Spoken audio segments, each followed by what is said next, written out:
Journal, c'est l'heure de vous informer. Direction hôpital du Cinquantenaire.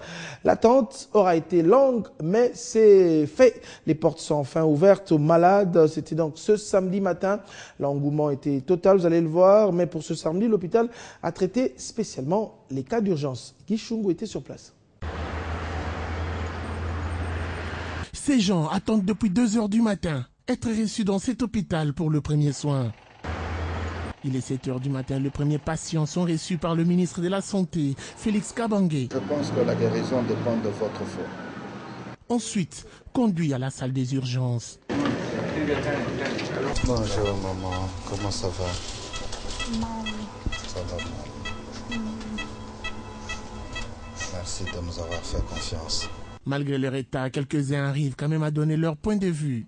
Je crois que ça va. Avec tout ce que j'ai comme là, dans la façon dont on m'a reçu déjà jusque-là, ça va. De l'autre côté, les autres attendent, mais aujourd'hui spécialement, l'hôpital ne reçoit que de cas d'urgence, certifie le ministre. Nous venons d'ouvrir les urgences, aussi bien médicales que chirurgicales. C'est vrai, quand il y a un accident, on peut utiliser l'hôpital du Cinquantenaire parce que les urgences chirurgicales sont ouvertes et même l'orthopédie, le service d'orthopédie est ouvert. Nous pensons qu'au bout d'une semaine à 10 jours, nous allons annoncer les autres services. Curieusement, il y a même des malades qui attendent un traitement gratuit. Le ministre leur répond. Nous n'avons jamais dit que les soins à l'hôpital du Cinquantenaire sont gratuits. C'est très important. Nous sommes dans un partenariat public-privé et la gestion a été donnée à Padi Healthcare, qui est un groupe privé. Il y aura sûrement des malades qui seront subventionnés par le gouvernement, c'est tout à fait normal. Mais vous ne pouvez pas venir à l'hôpital sans argent. Les 20 000 francs congolais des consultations sont respectés par d'autres et c'est à la caisse qu'il faut verser ces montants. L'actualité, c'est aussi ces 80 millions d'euros montant du nouveau programme indicatif de coopération pour les années 2014 et 2015 signé entre la Belgique et la République démocratique du Congo. À ce montant s'ajoutera un programme d'appui aux infrastructures dans les 2 Kivu qui ont connu la guerre ces dernières années. Suivez. C'est en marge du sommet Europe-Afrique que ce programme indicatif de coopération a été signé à Bruxelles entre le ministre belge de la coopération au développement Jean-Pascal Labille et le chef de la diplomatie congolaise Raymond Tshibanda. Ce pic est qualifié d'intermédiaire entre celui qui couvrait la période 2010-2013 et le futur programme de coopération que mènera l'Union européenne en RDC à partir de 2016. C'est donc la continuité avec comme secteur prioritaire l'agriculture et le désenclavement rural, l'enseignement technique et la formation professionnelle ainsi que la santé qui fait son retour dans la coopération entre Bruxelles et Kinshasa. Je voudrais également réaffirmer la détermination du gouvernement congolais à poursuivre les réformes engagées pour une meilleure gouvernance, notamment des finances publiques, et pour mettre fin à toute forme d'impunité, nos objectifs de développement ne pouvant être atteints sans une utilisation efficace et efficiente des moyens disponibles. La Belgique a en outre dégagé 30 millions d'euros supplémentaires pour le nouveau programme d'appui aux infrastructures dans les Kivu qui couvre la période 2014-2016. Ce projet bénéficiera spécifiquement aux provinces du Nord et Sud Kivu, durement affectées par des décennies de conflits. Des conflits, il faut le rappeler, qui sont en voie d'appartenir au passé avec la pacification grâce à l'action conjuguée de l'armée congolaise et des casques bleus de l'ONU contre les groupes armés. Ce programme fait suite aux travaux de la commission mixte bilatérale entre la République démocratique du Congo et la Belgique, tenue à Kinshasa les 26 et 27 mars 2014. Le Mali, la Guinée et le Madagascar ont retrouvé leur place au sein de l'Assemblée parlementaire de la francophonie. Ceci a été décidé au terme des travaux de la 6e conférence des présidents d'Assemblée et de section de la région Afrique de l'Assemblée parlementaire de la francophonie. Après Bujumbura, les membres de l'APEF vont se retrouver au Congo-Brazzaville au mois de mai pour la tenue de la conférence sur le dérèglement climatique. L'Union européenne assure qu'il continuera à venir en aide aux déplacés internes de la République démocratique du Congo. L'assurance est du directeur général du bureau de l'aide humanitaire de la Commission européenne qui a visité récemment l'est de la RDC. Klaus Sørensen l'a dit vendredi au Nord Kivu pendant qu'il visitait justement ces déplacés. Alain Nino Mamba. L'Est de la RDC a recouvré la paix il y a quelque temps suite aux efforts des autorités. Mais malgré cela, le nombre de déplacés internes n'a pas cessé d'augmenter ces dernières années dans le pays. Jusqu'au fin juin 2013, l'Agence des Nations Unies pour la coordination des affaires humanitaires OCHA avait recensé 967 000 personnes déplacées dans le Nord Kivu, dont 90% avaient abandonné leur milieu d'origine suite aux exactions des groupes armés ou par crainte de voir les affrontements s'y propager. Une situation qui ne laisse pas insensibles les Européens, partenaires au développement du pays, qui par son directeur général du Bureau de l'aide humanitaire de la Commission européenne assure que l'Union européenne continuera à venir en aide aux déplacés internes de la République démocratique du Congo. Malgré les crises en Syrie, au Sud-Soudan et en République centrafricaine, nous n'allons pas les oublier, a-t-il souligné. Claude Sorensen insiste, le gouvernement congolais doit consentir des efforts afin d'éliminer les clauses de l'instabilité dont souffrent des milliers de Congolais de la partie est du pays.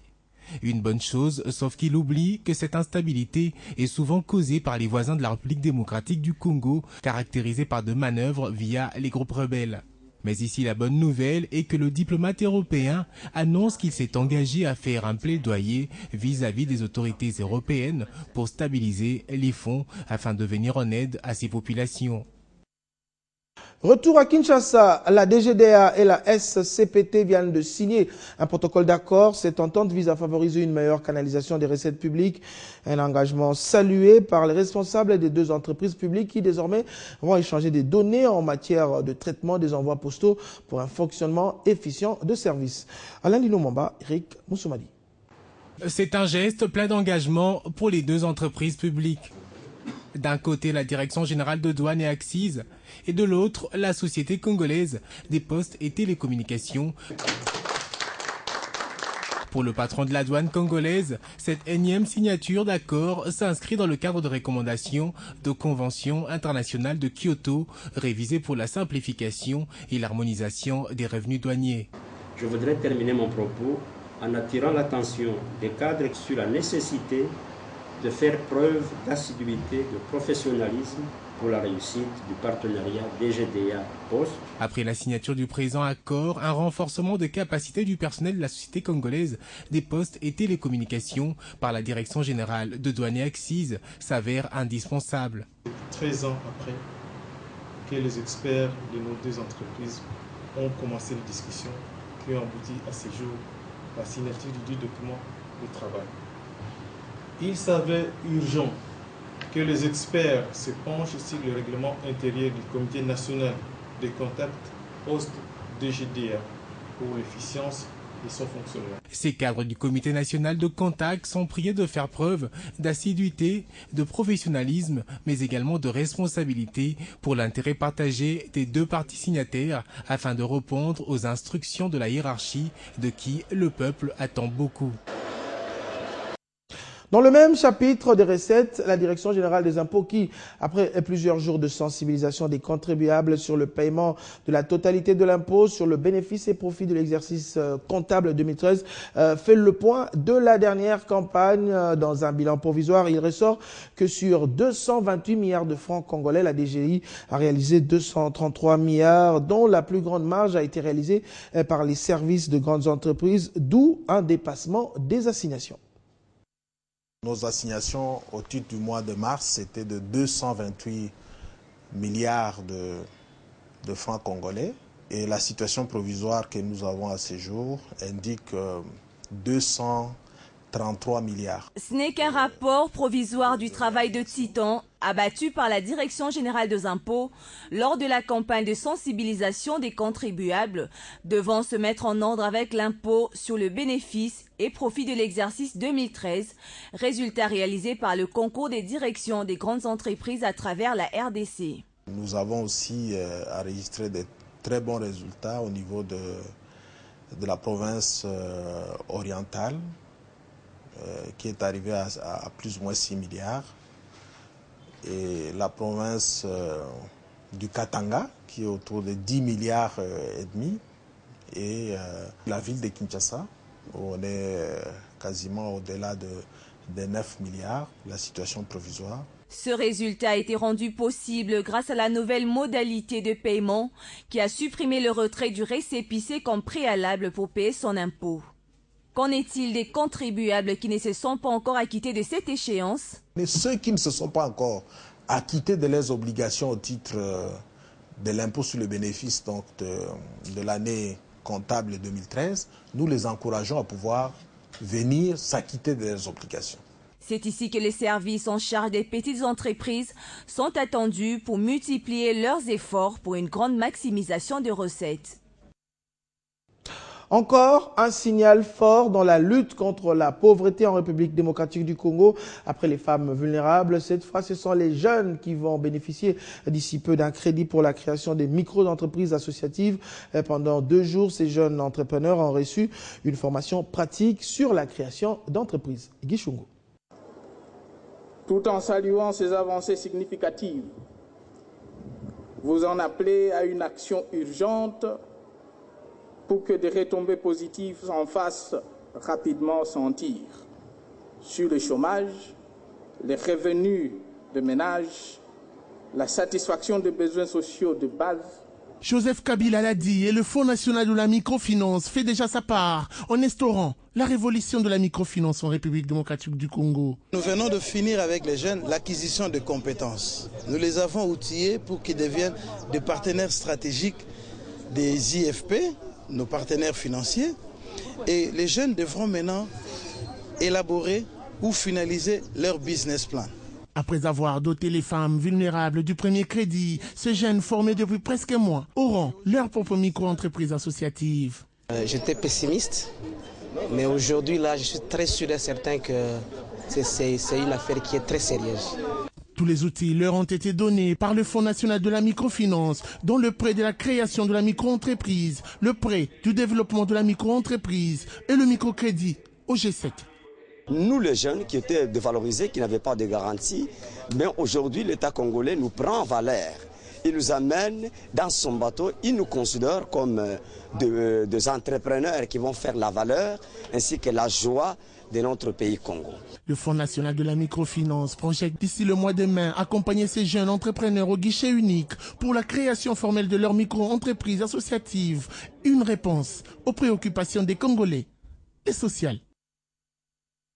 Autre chose, quel est l'apport de la fibre optique dans la révolution de la modernité?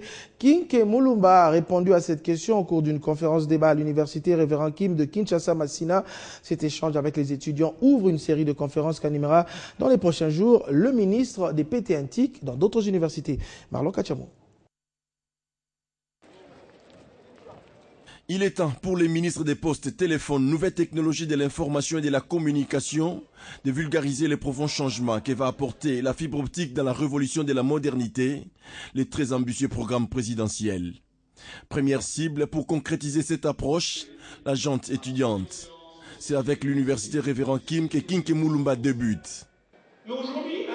Dans cette salle, les étudiants sont attentifs aux explications du professeur, avant les fameux jeux de questions et réponses. Chacun tente de dire comment il a cerné l'apport de la fibre optique. Nous avons appris que la fibre optique fera en sorte que même sur le plan économique, nous en ayons une émergence sur l'économie numérique. Ils nous ont montré comment donc, à travers les fibres optiques, comment donc tous les gens sont en train de se retrouver sur tous les plans.